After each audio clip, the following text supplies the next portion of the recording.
बिस्मिल्लाहिर्रहमानिर्रहीम। My dear students and viewers, अस्सलाम वालेकुम। मैं हूं प्रोफेसर नसीर अहमद गाज़ी और इंग्लिश लैंग्वेज सीरीज़ के लेक्चर नंबर 27 के साथ मैं आज हाज़िर हुआ हूं। और जैसा कि आप जानते हैं कि पिछले दो वीडियो से मैंने अब शुरू किया था कि हाउ टू लर्न इंग्लिश का एडवांस्ड हम स्टेप पे गए और हमने अब कंडीशनल सेंटेंसेस जो हैं वो शुरू किए। ठीक है, तो उसके हमने दो पार्ट किए थे। पिछली वीडियो जो थी उसका पार्ट ए था, फिर पिछली वीडियो पार्ट बी था, आज उसका पार्ट सी होगा।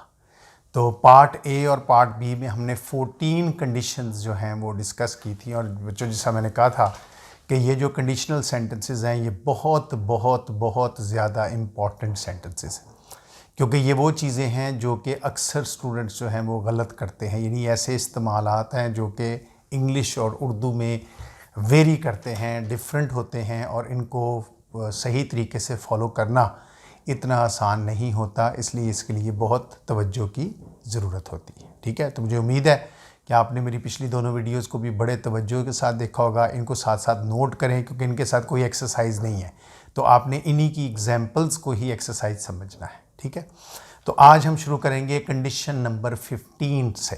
ठीक है, और कंडीशन नंबर 15 है use of can, could and able to. कि ये कैन, कुड और एबल टू हम इंग्लिश में कब इस्तेमाल करते हैं। ठीक है, तो बच्चों आपको पता है कैन, कुड और एबल टू तब इस्तेमाल किया जाता है जब किसी काम के कर सकने की सेंस दी जाए, कि फ़िक्रा जो है वो ये ज़ाहिर करे कि ये काम कोई कर सकता है। मतलब मैं ये काम कर सकता हूँ, और कर सकना मीन्स कि we are trying to show the ability of a person.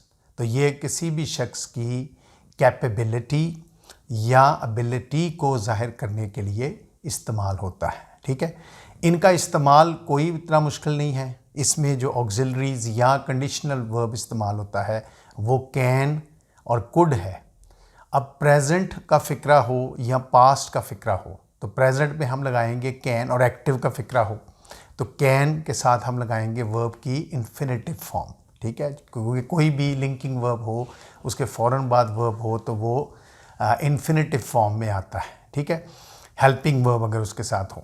So can और कुड के साथ हम लगाएंगे वर्ब की फर्स्ट फॉर्म, यानी इन्फिनेटिव फॉर्म। फर्स्ट का मतलब एस और यस भी तो होता है ना, लेकिन यहाँ मुराद है इन्फिनेटिव फॉर्म। ठीक है, और पास्ट हो तो कुड के बाद वर्ब की इन्फिनेटिव फॉर्म। इसी तरह अगर ये फ़िक्रा पैसिव का हो जाए तो वो कैन और कुड, चूँकि वो कंडीशनल वर्ब है इसका, वो वैसे ही रहेंगे, और V1 की जगह बी आ जाएगा। V1 की जगह क्या आ जाएगा?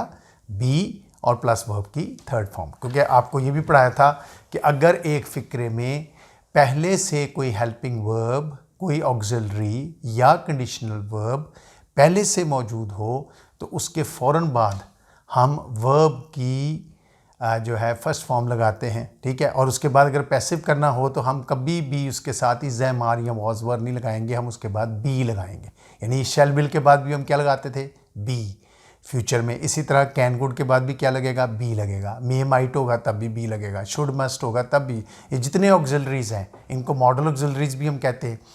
इन मॉडल ऑक्सिलरीज के साथ जो है, यानी is am are was were auxiliaries हैं और ये मॉडल ऑक्सिलरीज में आ जाता है, तो इनको हम इनके साथ हम लगाते हैं वर्ब की फर्स्ट फॉर्म। पास्ट हो जाए कुड के साथ वर्ब की फर्स्ट फॉर्म, पैसिव हो जाए तो कैन, कुड दोनों के साथ बी लगकर वर्ब की थर्ड फॉर्म इस्तेमाल करते हैं। ठीक है, ये तो है प्रेजेंट और पास्ट के लिए। मिसाल के तौर पे मिसाल मैं देता हूँ, मैं ये पत्थर उठा सकता हूँ। मैं ये पत्थर, यानी मैं एक्टिव सब्जेक्ट मौजूद है, मैं ये पत्थर उठा सकता हूँ, तो मैं क्या कहूँगा? I can pick this stone. I can pick this stone. कुछ बुक्स में लिफ्ट भी कहा जाता है कि हम उसको लिफ्ट कर सकते हैं, लेकिन pick is a better word, किसी चीज़ को उठाना, टू पिक समथिंग। ठीक है, I can pick this stone. ठीक है, इसी तरह अगर फ़िक्रा आ जाए ये गाड़ी मरम्मत की जा सकती है, ये गाड़ी मरम्मत की जा सकती है। अब किसकी बात हो रही है? गाड़ी की बात हो रही है। अब गाड़ी ने खुद मरम्मत होना है, किसी ने करना है? किसी ने करना है, तो ये पैसिव सेंस हो गई। तो क्या हो जाएगा? दिस कार, अब कार क्या आ गया? ऑब्जेक्ट। ठीक है, कुड की जा सकती थी, पास्ट भी है और पैसिव भी है, तो जगह दिस कार कुड, कुड के बाद क्या लगा, be, this car could be repaired, this car could be repaired.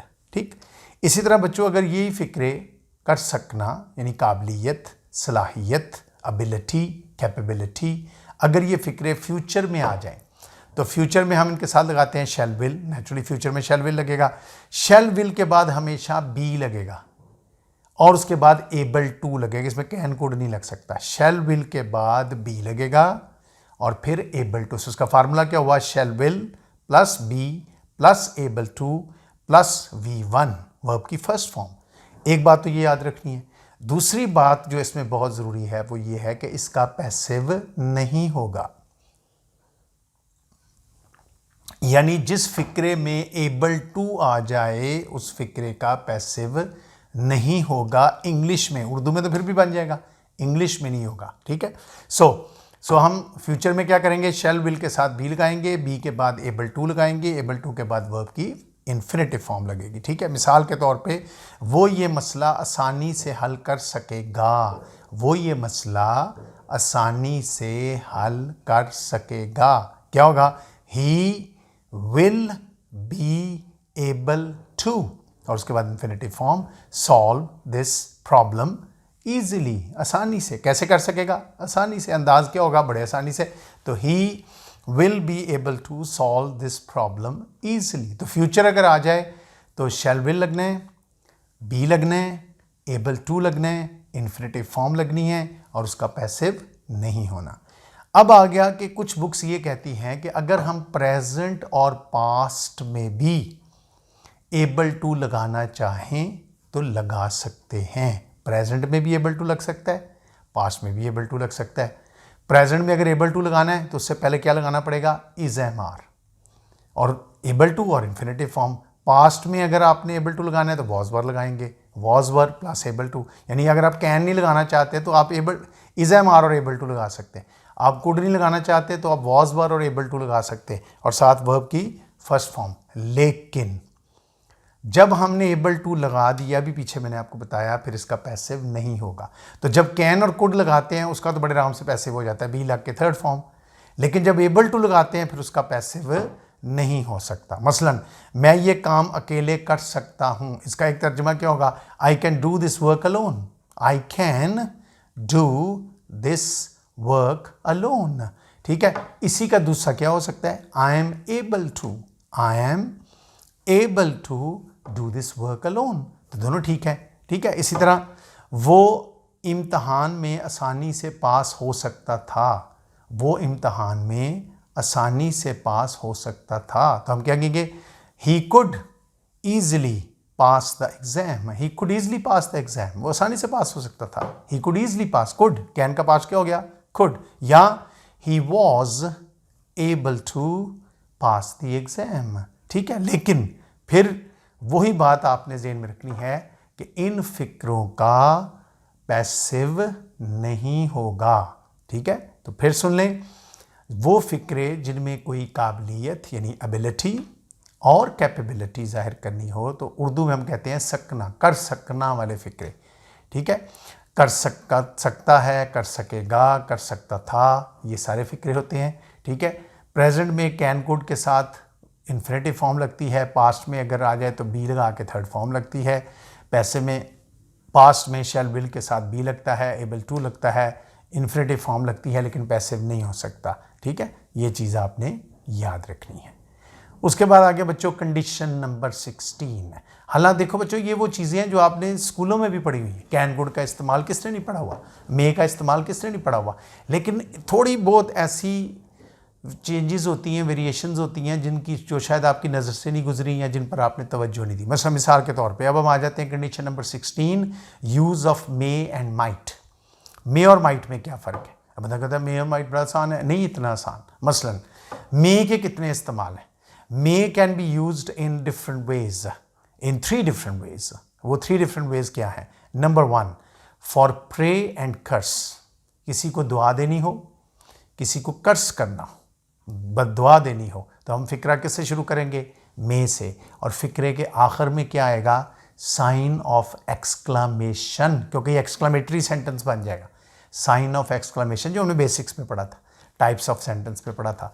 तो मसलन मिसाल के तौर पे मे यू लिव लॉन्ग, क्या मतलब हुआ, खुदा तुम्हारी उम्र दराज करे, मे यू लिव लॉन्ग, ठीक है। इसी तरह may you fail in the exam, देखो ना, may you fail in the exam. दूसरा क्या आ गया कि खुदा करे तो इम्तहान में फेल हो जाए। देखो ना, एक में दुआ दी जा रही है, एक में बद्दुआ दी जा रही है, फिक्रा वही है, मे लगा है साथ, may you fail in the exam, लगनी फिर भी इन्फिनेटिव फॉर्म है, मे लग जाए, माइंड का ना कोई भी मॉडल ऑक्सिलरी लग जाए तो उसके बाद वर्ब हो या हेल्पिंग वर्ब हो, उनकी इन्फिनेटिव फॉर्म लगती है, ठीक।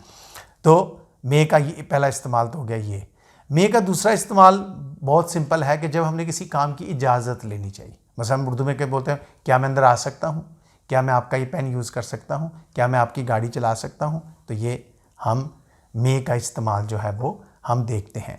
अब देखो, कहते हैं कि किसी काम के होने का क्या कहते हैं ना कि परमिशन के लिए हम इस्तेमाल करेंगे। इसका अंदाज़ क्या होता है, फ़िक्रा फिर मे से शुरू होता है, और फ़िक्रे के आखिर में साइन ऑफ एक्सक्लेमेशन नहीं आता, साइन ऑफ इंटेरोगेशन आता है, बिकॉज यू आर आस्किंग, आप पूछ रहे हैं, बता नहीं रहे, आप पूछ रहे हैं। मसलन इसमें मे आई कम इन, क्या मैं अंदर आ सकता हूँ, मे आई कम इन, तो मे आई कम इन के बाद क्या आएगा, साइन ऑफ इंटेरोगेशन।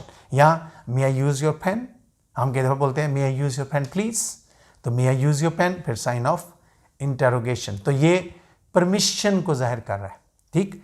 तीसरा जो इसका इस्तेमाल है वो इम्कान को जाहिर करने के लिए, जिसको हम कहते हैं पॉसिबिलिटी, कि पॉसिबिलिटी को जाहिर करने के लिए इस्तेमाल होता है, कि किसी भी काम की जो पॉसिबिलिटी होती है उसके लिए, उसमें जो है उसका फार्मूला होता है कि पहले सब्जेक्ट, उसमें फ़िक्रा मे से नहीं शुरू होता, उसमें सब्जेक्ट आएगा, उसके बाद मे आएगा, उसके बाद वर्ब की इन्फिनेटिव फॉर्म आएगी, फिर ऑब्जेक्ट, फिर एक्सटेंशन, उसी तरह पैसिव हो जाएगा, तो फिर सब्जेक्ट की जगह ऑब्जेक्ट आ जाएगा, मे ही रहेगा, ठीक है ना, वो कभी चेंज, लिंकिंग वर्ब और हेल्पिंग वर्ब नेवर चेंजेस, वैसे का वैसे रहेगा, या मॉडल ऑक्सिलरीज भी नहीं चेंज होते, मे का मे ही रहेगा। उसके बाद फिर वही V1 की जगह आ गया बी, जिसे अभी पीछे आपने देखा कि बी लग जाएगा, और उसके बाद वर्ब की थर्ड फॉर्म। तो इसका पैसिव क्या हुआ, मे बी, एक्टिव क्या हुआ, मे प्लस फर्स्ट फॉर्म, पैसिव क्या हुआ, मे बी प्लस वर्ब की थर्ड फॉर्म, ठीक। इसमें एक अंदाज और भी होता है, वो मैं अभी बाद में बताता हूँ, लेकिन पहले इसकी मिसाल दे सकता हूँ। मैं कहता हूँ हो सकता है वो आज सियालकोट आए, हो सकता है वो आज सियालकोट आए, he may come to Sialkot today, ठीक है। अच्छा, अब इसका एक और अंदाज भी है बोलने का, अगर आप इंग्लिश बुक्स को देखें, शायद पाकिस्तानी बुक्स में हमें ना मिले, इंग्लिश बुक्स में ये है कि ये फ़िक्रा हम सब्जेक्ट से शुरू कर रहे हैं, अगर हम फ़िक्रा मे से ही शुरू करना चाहें तो कर सकते हैं, अगर फ़िक्रा मे से ही शुरू करना चाहें तो कर सकते हैं, फिर हम उसको बोलेंगे मे बी, और कुछ बुक्स कहती हैं इसके बाद कॉमा लगाएं, कुछ कहती हैं बेशक ना लगाएं, ठीक है। मे बी कॉमा, और उसके बाद कहते हैं इसको इन्फिनेटिव अंदाज में लिखें। मतलब देखो ना, हो सकता है वो आज सियालकोट आए, तो हम कहेंगे ही मे कम, ही सब्जेक्ट, एक्टिव का फिक्रा, ही may come to Sialkot today, ठीक, ये हो गया सीधे अंदाज में।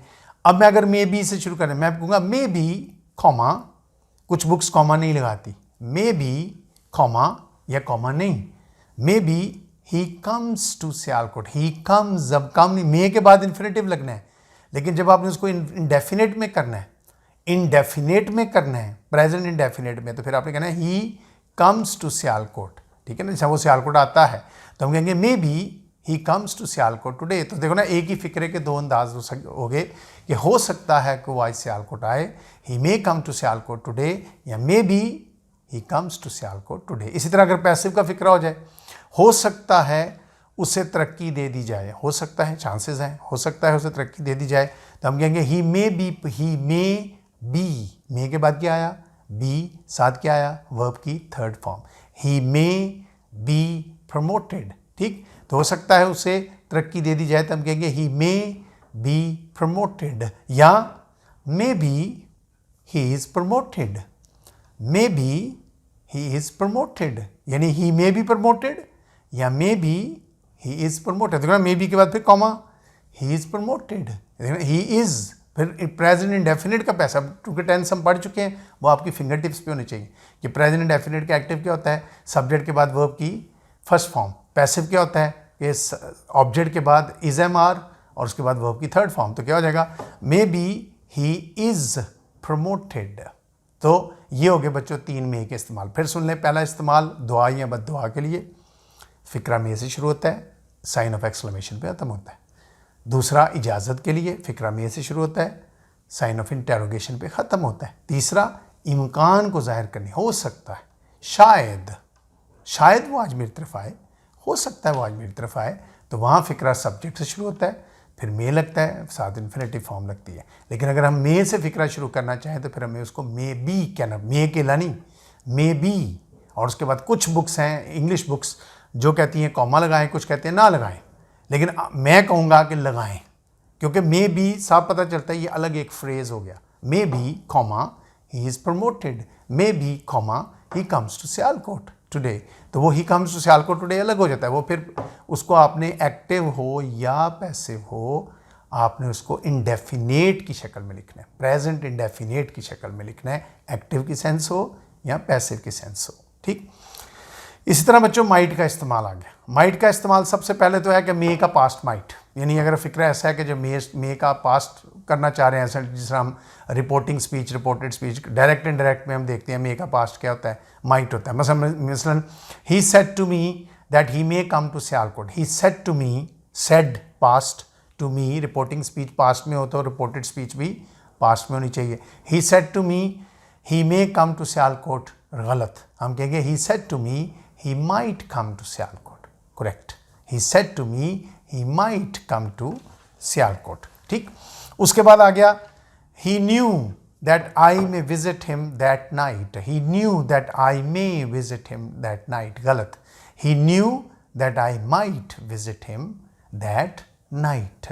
जब पहला हिस्सा माजी का है तो दूसरा खुद ब खुद माजी का हो जाना चाहिए, खास तौर पे जब वो उस पर डिपेंड कर रहा है। जब मैं कहता हूँ he knew, वो जानता था, तो वो क्या जानता था, बात तो वर्ब तो है लेकिन बात अधूरी है, तो क्या जानता था, वो जो जानता था वो भी पास में होना चाहिए। अच्छा, दूसरा इस्तेमाल, ये बड़ा इंपॉर्टेंट इस्तेमाल है, इंग्लिश में भी ऐसे ही है। अगर अंग्रेज़ इम्कान के लिए मे की जगह माइट बोल रहे हैं ना, आम बोल रहा है माइट फ़र्ज़ करें, तो इसका मतलब है वो ये कहना चाह रहा है कि इसके इम्कानात कम हैं। मतलब मैं कहता हूँ ना इट मे रेन, इसका इम्कान है, इट माइट रेन, इसका मतलब इम्कान कम है। उर्दू में हम अक्सर ये बोलने के लिए बोल देते हैं, उर्दू में अगर इम्कान हो तो हम बोलते हैं शायद, इम्कान कम हो या ना हो तो हम बोलते हैं शायद ही। वैसे देखो मैं कहता हूँ शायद आज बारिश हो, इसका मतलब बादल नज़र आ रहे हैं तो मैं कह रहा हूँ शायद आज बारिश हो, इट मे रेन टुडे। शायद ही आज बारिश हो, इसका मतलब चांस कोई नज़र नहीं आ रहा, लेकिन मैं ये नहीं कह रहा नहीं होगी, मैंने कहा शायद ही आज बारिश हो, तो बारिश होने के चांसेस कम है, मेरा लहजा बता रहा है। अंग्रेज़ों में तो शायद ही का कोई लफ्ज़ नहीं है ना, तो वो माइट बोल देते हैं उस वक्त। यानी मिसाल जैसे खिलाड़ी कमेंट्री में अक्सर आपने सुना होगा, खिलाड़ी जो है शॉट लगे बॉल के पीछे भाग रहा है, तो बॉल इतनी तेज़ भाग रहा है कि बाउंड्री से क्रॉस कर जाएगा, तो वो पीछे भाग रहा होता है तो कहता है he might stop it. Might वो क्यों कब बोलता है, जब उसको लग रहा है कि नहीं, लेकिन जब उसको लग रहा है कि ये रोक लेगा तो फिर वो ही में, मतलब ऊंची शॉट लगी है और बाउंड्री के अंदर ही ये कैच होने वाला हो, कहेगा ही में कैच इट, तो ही वो मे हो जाता है। तो इम्कान हो तो हम मे लगाते हैं, इम्कान ना हो तो हम माइट लगाते हैं इंग्लिश में। उर्दू में इसके लिए हमने बड़ा आसान कर दिया हुआ है कि अगर इम्कान हो तो बोलो शायद, ना हो तो बोलो शायद ही वो ये कैच पकड़ सके, इसका मतलब कोई चांस नज़र नहीं आ रहा, शायद वो ये कैच पकड़ सके, चांस नज़र आ रहा है। ठीक, तब हम ये इस्तेमाल करते हैं, मीन्स शायद ही वो अमेरिका जाए, इसका मतलब चांस कोई नहीं, बहुत कम चांस है, यानी बहुत कम, लेस देन 50%। ठीक, तो हम कहेंगे he might go to America, ये नहीं कहेंगे ही मे गो टू अमेरिका, मैं कहूँगा शायद वो अमेरिका जाए, ही मे गो टू अमेरिका, शायद ही वो अमेरिका जाए, he might go to America. ठीक, इसी तरह शायद ही आज बारिश हो, it might rain today, it might rain today, शायद ही, लेकिन मैं अगर कह दूँ शायद आज बारिश हो, इट मे रेन टुडे। ठीक, ये इसी तरह अगर कोई इम्कान, कोई ऐसा वाक़या हुआ हो जो माजी के इम्कान को ज़ाहिर कर रहा हो, उसे मैं कहता हूँ किसी के घर में चोरी हुई है तो मैं कहता हूँ यार हो सकता है चोर ये खिड़की के रास्ते आया हो, खिड़की टूटी हुई नज़र आ रही है या दरवाजे का कुंडा कोई टूटा हुआ नज़र आ रहा है, मैं कहता हूँ यार हो सकता है चोर दरवाजे के रास्ते आया हो सकता है चोर छत के रास्ते आया हो। कब? माजी में, वाक़या हो चुका हुआ है, वाक़या गुजर चुका हुआ है, तब भी हम माइट इस्तेमाल करते हैं, लेकिन फिर उसको परफेक्ट की सेंस में लिखते हैं। यानी माइट के साथ हैव लगता है, माइट के साथ क्या लगता है, हैव प्लस वर्ब की थर्ड, हैज़ नहीं लग सकता, इन्फिनेटिव, तो हैज़ हैव का इन्फिनेटिव क्या है, हैव, माइट हैव और साथ वर्ब की थर्ड फॉर्म। तो अगर माजी का कोई वाक़या गुजर चुका हो और उसका इम्कान ज़ाहिर करना हो तब भी हम माइट इस्तेमाल करते हैं, लेकिन उसको फिर परफेक्ट सेंस में लिखते हैं, माइट हैव। ठीक है, तो हो सकता है चोर खिड़की के रास्ते आया हो, the thief might have come through the window, the thief might have come through the window. ठीक है, हो सकता है ये ताला हथौड़े से तोड़ा गया हो, पैसिव, हो सकता है ये ताला हथौड़े से, किसने तोड़ा ये नहीं बताया गया, पैसिव, तो हम क्या कहेंगे, दिस लॉक माइट हैव, और आपको पता है हैव का पैसिव क्या होता है, बिन, वही परफेक्ट में जो पढ़ा था बेसिक लेक्चर्स में, been, might have been broken with a hammer, this lock might have been broken with a hammer. So देखो बच्चों, जिस तरह मे के 3 इस्तेमाल थे, इसी तरह आपने देखा माइट के 3 इस्तेमाल। फिर मैं रिपीट करता हूँ, पहला इस्तेमाल है कि माइट के बाद हैव लगेगा। ठीक है, माइट सॉरी, पहला इस्तेमाल है कि अगर कोई किसी काम के होने का इम्कान, किसी काम के होने का इम्कान कम हो तो हम एक ही जगह क्या लगाते हैं, माइट। ठीक है, मतलब मैं कहता हूँ ये नहीं हो सकता तो माइट लगा देंगे। फिर एक इस्तेमाल हमने पढ़ा कि मे का पास्ट माइट, यानी डायरेक्ट एंड डायरेक्ट में मे का पास्ट माइट। और तीसरा हमने पढ़ा कि अगर कोई माजी का वाक़या हुआ हो तो उसका इम्कान ज़ाहिर करना हो तो तब भी हम उसमें क्या इस्तेमाल करेंगे, माइट इस्तेमाल करेंगे। ठीक, सो ये फ़र्क बच्चों आपने ज़हन में रखना। ये तो थी कंडीशन नंबर 16। उसके बाद हम आगे कंडीशन नंबर 17। कंडीशन नंबर 17 है use of should and must. देखो ये शुड और मस्ट हम फिर इंग्लिश की सेंस में, अंग्रेज़ों को पता है कि शुड और मस्ट कब लगाना है, व्हेन इट इज़ एथिकल और मॉरल रिस्पॉन्सिबिलिटी, और if it is a compulsion, it's a responsibility which is a compulsion, you have to do it. ठीक है, फिर हम ये लगाते हैं, ये उर्दू में हम कहते हैं चाहिए वाले फ़िक्रे। शुड और मस्ट कब लगाते हैं, चाहिए वाले फ़िक्रों में हम इस्तेमाल करते हैं। ठीक है ना, जब कोई काम इखलाकी तौर पर करना चाहिए, आप करेंगे तो अच्छी बात है, नहीं करेंगे तो बुरी बात है, तो हम क्या लगा देते हैं, शुड। ठीक है, लेकिन अगर ज़रूर की सेंस दी गई हो, ज़रूर की सेंस दी गई हो तो हम उस वक्त क्या लगाते हैं, मस्ट लगाते हैं। अच्छा, एक तो हो गया ज़रूर, फ़र्ज़ करो मैं कहता हूँ ये काम ज़रूर होना चाहिए तो मस्ट लगाऊंगा। लेकिन अगर फ़र्ज़ करें मैं ज़रूर का लफ्ज़ नहीं लगाता, लेकिन फ़िक्रा इस अंदाज में बोलता हूँ जो ये ज़ाहिर करे कि ऐसा काम करने से जानी नुकसान होने का ख़तरा है, ऐसा काम करने से जानी नुकसान होने का ख़तरा है, तब भी हम क्या लगा सकते हैं, तब भी हम मस्ट लगा सकते हैं। मसलन उसे आग के करीब नहीं जाना चाहिए या नहीं जाना चाहिए था। ठीक है, तो अगर था आ जाएगा, पास्ट में हो जाएगा तो वो माइट हैव बन, परफेक्ट सेंस आ जाएगी। याद रखें, may have, might have, sorry should have, must have, should have, must have past में। प्रेजेंट में शुड मस्ट के बाद वर्ब की इन्फिनेटिव फॉर्म। तो फिर सुन लें, शुड सिर्फ लगाना है जब इखलाकी जिम्मेदारी हो, शुड के बाद लगेगी वर्ब की इन्फिनेटिव फॉर्म, साथ ऑब्जेक्ट आ जाएगा, पहले सब्जेक्ट आएगा। पैसिव होगा तो शुड के साथ बी लग जाएगा, साथ वर्ब की थर्ड फॉर्म हो जाएगी। अगर ये पास्ट की सेंस में हो तो शुड हो या मस्ट हो, इनके साथ हैव लग जाएगा, साथ वर्ब की थर्ड फॉर्म लग जाएगी। मसला मिसाल के तौर पे उसे बड़ों का अदब करना चाहिए, उसे बड़ों का अदब, अब ये क्या है, ये इखलाकी जिम्मेदारी, नहीं करेगा तो क्या हो जाएगा, लेकिन लोग बुरा महसूस करेंगे। इखलाकी तो हम कहेंगे ही शुड रिस्पेक्ट एल्डर्स। अब इसको हम दो अंदाज में लिख सकते हैं, कुछ बोलते हैं he should respect his elders. जब हम एल्डर्स बोलते हैं तो अंडरस्टूड होता है हिज है, लेकिन आप इसको इस तरह भी बोल सकते हैं, उसे बड़ों का, अगर वो उसे अपने बड़ों का अदब करना चाहिए फिर तो हिज लगेगा, लेकिन अगर बड़ों का अदब करना चाहिए ही शुड रिस्पेक्ट एल्डर्स। और अगर हम कहते हैं हिज एल्डर्स तब भी ठीक है, गलत नहीं है, वो भी कोई वो बोलने के अंदाज है। ठीक है, किताब ठीक तरीके से छापी जानी चाहिए, इसका मतलब सही नहीं छपेगी तो नुकसान होगा, तो ये भी अखलाकी जिम्मेदारी में आ गया। लेकिन पैसिव है, किताब खुद नहीं छपनी, किसी ने छापनी है, तो क्या होगा, the book should be publish, should be present है ना, should be published properly, the book should be published properly. अब मैं पास्ट का फिक्रा बोलता हूँ, गाड़ी ठीक वक्त पर स्टेशन पहुंचनी चाहिए थी पास्ट। इसका मतलब क्यों नहीं पहुंची, गलत हुआ, उसको सही वक्त पर स्टेशन पहुंचना चाहिए था। गाड़ी ठीक वक्त पर स्टेशन पहुंचना चाहिए थी। The train should have reached the station on time. The train should have, देखो ना शुड के साथ क्या लग गया, अगर पास्ट होगा तो शुड मस्ट का प्रेजेंट क्या है कि सिर्फ इन्फिनेटिव फॉर्म लगेगी, शुड मस्ट का पास्ट क्या है कि साथ हैव लगेगा और थर्ड यानी परफेक्ट की सेंस में आएगा। ठीक है, यानी पास्ट इंडेफिनिट की सेंस में नहीं आएगा, पास्ट परफेक्ट की सेंस में आएगा, यानी शुड के साथ हैव लगेगा, साथ वर्ब की थर्ड फॉर्म लगेगी। The train should have reached the station on time.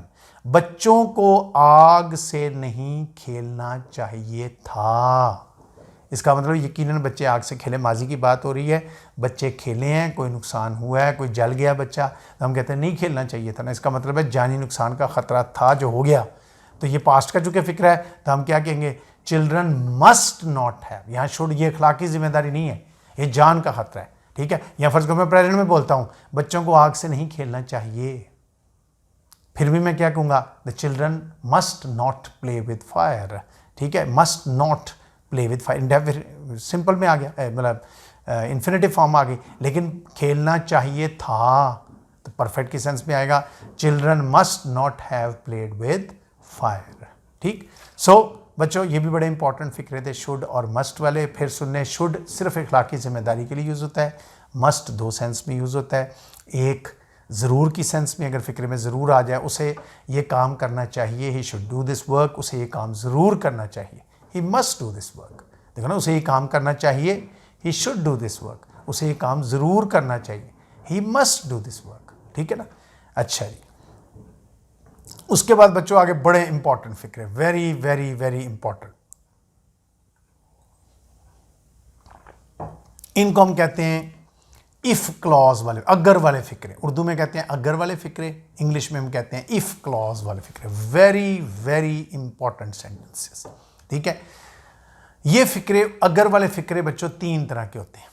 एक हम कहते हैं पॉसिबल, यानी ऐसे फिक्रे जो मुमकिना होते हैं, पॉसिबल से, यानी वो चीज़, मतलब मैं कहता हूँ अगर तुम मेहनत करो पास हो जाओ, तो मीन्स इम्कान मुमकिन है ना कि अगर बच्चा मेहनत करे तो पास हो जाएगा। ठीक है, इम्कान है, मुमकिना फिक्रे। एक होते हैं नामुमकिना फिक्रे, इम्पॉसिबल। इम्पॉसिबल वो होते हैं जो पास्ट में, जो ये वक्त गुजर गया है, मतलब आपने मेहनत नहीं की, रिजल्ट आया तो टीचर के पास आया तो टीचर कहता अगर तुम मेहनत करते तो पास हो जाते या शायद पास हो जाते। ठीक है, वो जो भी फिक्र का अंदाज होगा, लेकिन वो अगर तुम मेहनत करते, अब ये पास्ट का है, ये इम्पॉसिबल है। ठीक है, तीसरा बच्चों एक अंदाज होता है जिसको कहते हैं इम्प्रॉबेबल। इम्प्रॉबेबल वो होता है जो पॉसिबल ही नहीं था। मतलब मैं कह दूं अगर मैं इस मुल्क का वज़ीर आज़म होता तो मैं ये कर देता, भाई मैं क्यों होता, ना मैं कोई वज़ीर हूँ, ना मैं कोई MNA हूँ, ना मैं MP हूँ। इसका मतलब this is just a wishful thinking, we call it wishful thinking. इनको कहा जाता है these are improbable sentences. So याद रखो तीन किस्में हैं, पॉसिबल मुमकिना, इम्पॉसिबल नामुमकिना, यानी जो मुमकिन था लेकिन वक्त ज़ाया करने से अब नामुमकिन हो गया। ठीक है ना, मतलब मैं कहता हूँ अगर तुम मेरी बात मान लेते तो ये नुकसान ना होता, तो इसका मतलब ये मुमकिन था ना, नहीं मानी, नुकसान हो गया, तो ये इम्पॉसिबल में आएगा। इम्प्रॉबेबल, मतलब मैं कहता हूँ अगर मैं तुम्हारी जगह होता, भाई मैं तुम्हारी जगह क्यों होता, मैं हूँ, तुम हो। ठीक है ना, अगर मैं तुम्हारा बाप होता, भाई मैं तुम्हारा बाप क्यों होता, तुम्हारा बाप वो ये तुम्हारा है। तो ये इम्प्रॉबेबल्स में आ जाते हैं, यानी वो चीज़ जो कभी पॉसिबल भी नहीं थी, वैसे ही हम एक इजहार अंदाज है बोलने का करते हैं। तो उर्दू में तो ये बड़े क्लियरली डिस्क्रिमिनेट हो जाते हैं, इंग्लिश में भी ये डिस्क्रिमिनेट होते हैं। इंग्लिश में इनका अंदाज, लिखने का अंदाज जो है वो बताता है। अब अंदाज क्या होता है, पहला जो हिस्सा है वो उर्दू में भी और इंग्लिश में भी अगर वाला, उर्दू में अगर से शुरू होगा, इंग्लिश में इफ़ से शुरू होगा, हम कहेंगे इफ़ क्लॉज, यानी इसलिए इनका नाम ही होता है इफ़ क्लॉज वाले फिक्रे। दूसरा हिस्सा जो है वो शायद की सेंस में भी हो सकता है, चाहिए की सेंस में भी हो सकता है, ठीक है, और सकना की सेंस में भी हो सकता है। मसलन देखो मैं फिक्रा बोलता हूँ अगर तुम मेहनत करो शायद पास हो जाओ, अगर तुम मेहनत करो, इफ़ यू वर्क हार्ड शायद पास हो जाओ, यू मे पास, पास हो सकते हो, यू कैन पास। ठीक है, यू कैन पास, और यू सॉरी शैल विल के अंदाज में भी आ सकता है, कैन के अंदाज में, हाँ, पास हो जाओगे, यू विल पास। फिर देखें, पहला हिस्सा इफ़ वाला प्रेजेंट में बोला जाएगा क्योंकि इम्कान है, पॉसिबल है, तो वो इफ़ से शुरू होगा। दूसरा हिस्सा जो है वो अगर बोला जाए गागेगी में तो शैल विल होगा, क्योंकि नेचुरली ये फिक्रें होने तो फ्यूचर के लिए ना, कि अगर तुम मेहनत करो, मेहनत अभी करो, शायद पास हो जाओ, पास हो जाओगे, पास हो जाओगे क्या मतलब, यकीन है मुझे पास हो जाओगे, यू विल पास, शायद पास हो जाओ, यू मे पास, पास कर सकते हो, यू कैन पास। तो ये तीनों पॉसिबिलिटीज में आ जाते हैं, ठीक है। तो हम कहेंगे अगर तुम मेहनत करो तो शायद पास हो जाओ, तो हम कहेंगे if you work hard you may pass. लेकिन यही फिक्र अगर मैं बोलूं अगर तुम मेहनत करो तो पास हो जाओगे, if you work hard you will pass, अगर तुम मेहनत करो तो पास कर सकते हो, if you work hard you can pass. तीनों फिक्रे बोलेंगे, ठीक। अगर तुम वहां जाओ तो तुम्हारी तरक्की हो सकती है, तो फिर देखो अगर तुम वहां जाओ, इफ़ यू गो देयर, पहला हिस्सा एक्टिव है, इफ़ यू गो देयर, दूसरा हिस्सा पैसिव है, तुम्हारी तरक्की हो सकती है, तुम्हारी तरक्की हो सकती है, तुम्हारी तरक्की हो सकती है, यू हो सकती है, you can be promoted, can be क्यों लगा अब, पैसिव, क्योंकि प्रमोशन खुद नहीं होनी, किसी ने करनी है ना। अगर तुम वहाँ जाओ, जाना खुद है, active, if you go there, comma, तुम्हारी तरक्की हो सकती है, यू कैन बी प्रमोटेड। इसमें भी मैंने देखा कुछ इंग्लिश बुक्स में कॉमा नहीं लगाते, गलत है मेरे हिसाब से, कॉमा लगाना चाहिए। देखिए कॉमा एक पॉज होता है जो ये ज़ाहिर करता है कि दो हिस्से जो हैं वो अलग अलग, और वैसे भी रूल ये है कि अगर पहला हिस्सा नामुकम्मल हो, शर्तिया हो, कंडीशनल हो, तो उसके बाद कॉमा ज़रूर लगाना चाहिए। देखना मैं कहूँ इफ़ यू वर्क हार्ड, अगर तुम मेहनत करो, अब ये अधूरी बात है, इसके बाद कॉमा लगाना चाहिए, ठीक। अच्छा जी, उसके बाद आगे इम्पॉसिबल सेंटेंसेस, क्या आगे, इम्पॉसिबल, वो जो पॉसिबल थे ये पास्ट में होंगे, ठीक है, और उसी तरह पास्ट, पहला हिस्सा इफ से शुरू होगा, दोनों हिस्से पास्ट इंडेफिनेट में लिखे जाएंगे। अब फिर देखें इसमें शैल विल जो है, विल शैल विल वुड में बदल जाएगा, जो कैन है वो कुड में बदल जाएगा, जो मे है वो माइट में बदल जाएगा, ठीक है। लेकिन मैंने जब पीछे कहा कि जब इनको पास्ट में हम बोलते हैं तो फिर ये सिर्फ माइट में नहीं बदलता, सिर्फ वुड में नहीं बदलता, सिर्फ कुड में नहीं बदलता, बल्कि ये परफेक्ट बन जाता है, could have, might have, would have, ठीक। मसलन मिसाल के तौर पे, अगर तुम मेहनत करते तो शायद पास हो जाते, अगर तुम मेहनत करते तो शायद पास हो जाते, if you had worked hard. अब देखो परफेक्ट, पहला हिस्सा भी परफेक्ट होगा, if you had worked hard, अब ये नहीं कहेंगे if you worked hard,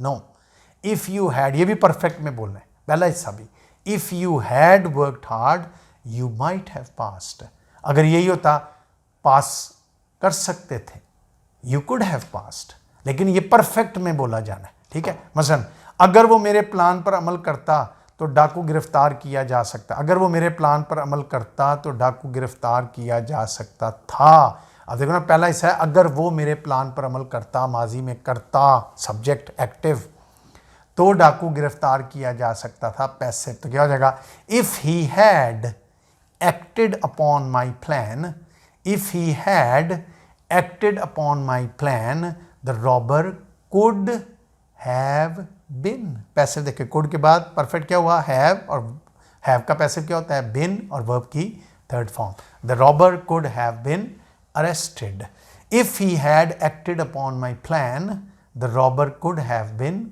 arrested, if he had acted upon my plan the robber could have been arrested, ठीक।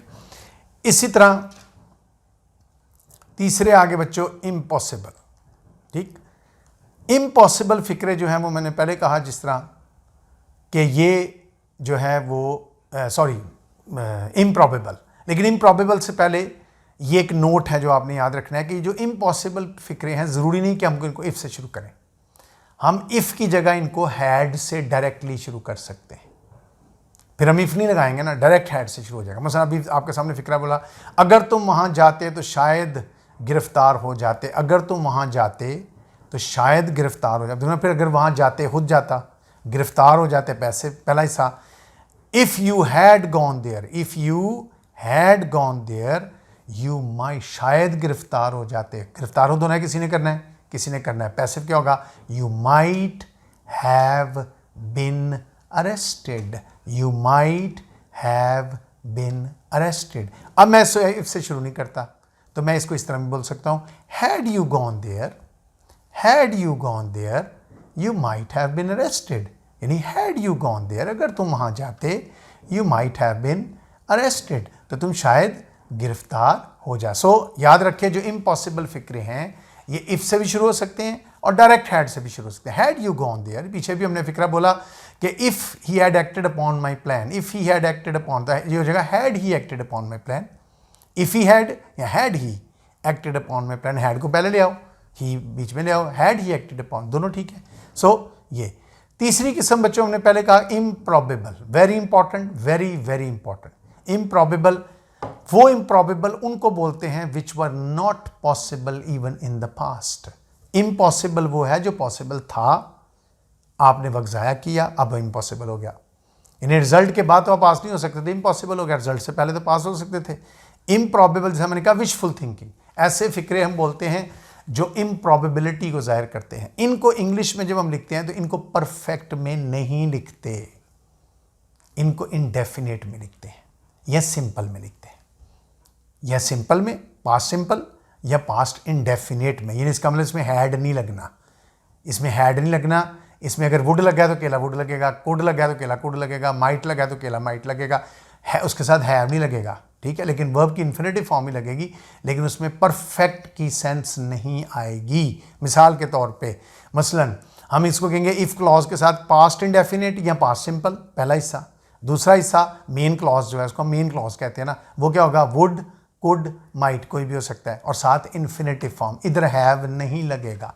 हालांकि ये भी तो पास्ट है, ये भी तो पास्ट है, लेकिन ये इम्प्रॉबेबल वाला पास्ट है। मतलब मिसाल के तौर पे if I were you I would never do that, यानी इसका मतलब क्या होगा?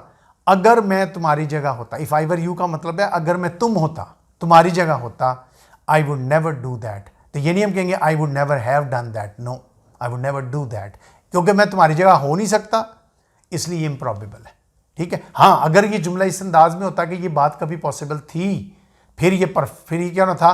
इफ़ आई वर यू नहीं, if I had been you, ठीक है, I would have never done that, फिर इसको हम पर, क्योंकि ये इम्पॉसिबल वो होता है जो कभी पॉसिबल था। लेकिन अगर फिक्राई सेंस में है कि ये कभी पॉसिबल नहीं था, तो फिर if you were the president, अगर तुम प्रेजिडेंट होते, तुम कैसे होते? तुम तो एक मेरे दोस्त हो, तुम तो एक टीचर हो, तुम प्रेजिडेंट कैसे होते? इसका मतलब ये विशफुल थिंकिंग है, just saying for the sake of saying. So if you were the president you would do better, if you were the president you would do better, if you were the president you would, अब देखो ना, would do better, हमने कहा would have done better, हमने कहा you would do better. तो ये फिक्रे याद रखें, जो इम्प्रॉबेबल फिक्रे हैं, ये फिक्रे जो हैं ये पास्ट इंडेफिनेट, या पहला हिस्सा पास्ट इंडेफिनेट या पास्ट सिंपल में लिखा जाता है, दूसरा हिस्सा जो है वो कुड में आ सकता है, वुड में आ सकता है, माइट में आ सकता है फिक्रे की सेंस के मुताबिक, लेकिन वो भी इन्फिनेटिव फॉर्म लगेगी, परफेक्ट की सेंस में नहीं होगा, ठीक है। चलो, उसके बाद बच्चों आज की आखिरी कंडीशन, कंडीशन नंबर 19 आज की समझ लो हमारी आखिरी कंडीशन है, और वो कंडीशन है लेस्ट और शुड का इस्तेमाल। इसलिए आज देखिए, आज सारी कंडीशंस हमारी बड़ी इंपॉर्टेंट थी। लेस्ट और शुड का इस्तेमाल, ये लेस्ट और शुड ये कब लगाते हैं हम? कहीं ऐसा ना हो, कहीं ऐसा ना हो, यानी मेहनत करो, कहीं ऐसा ना हो कि फेल हो जाओ, यहाँ से भाग जाओ, कहीं ऐसा ना हो कि गिरफ्तार हो जाओ। तो ये कहीं ऐसा ना हो। अब इसका जो पहला हिस्सा होता है 99% केसेस में, 99% केसेस में इम्पेरेटिव होता है। और इम्पेरेटिव टाइप्स में फिर चले जाएं, इम्पेरेटिव फिक्रे वो होते हैं जो बगैर सब्जेक्ट के बोले जाते हैं, डायरेक्ट वर्ब आता है। मसलन देखना, मैं कहता हूँ कि मेहनत करो, मेहनत करो, तो इम्पेरेटिव क्या होगा? वर्क हार्ड, ठीक है ना। अंडरस्टूड है, क्या कह रहा हूँ? यू वर्क हार्ड, वो यू बोल नहीं रहे, इंपेरेटिव में पढ़ा था ना, बोल रहे। पहला हिस्सा हमेशा इंपेरेटिव होगा, दूसरे हिस्से में जो होगा ना, कहीं ऐसा ना हो, उसमें लगेगा लेस्ट प्लस सब अगर एक्टिव होगा तो lest plus subject plus should plus verb की फर्स्ट फॉर्म प्लस ऑब्जेक्ट, ठीक, प्लस एक्सटेंशन। अगर ये उसमें होगा पैसिव हो जाएगा तो फिर उसी तरह पहला हिस्सा इंपेरेटिव, दूसरे हिस्से में लेस्ट ही आ जाएगा, शुड की सब्जेक्ट की जगह ऑब्जेक्ट आ जाएगा, शुड ही आ जाएगा। फिर उसी तरह V1 देखो एक रूल आपको इंटरनेशनल बता दिया ना कि जब फिक्र एक्टिव से पैसिव हो the verb of the active changes into the helping verb of the passive, ठीक है।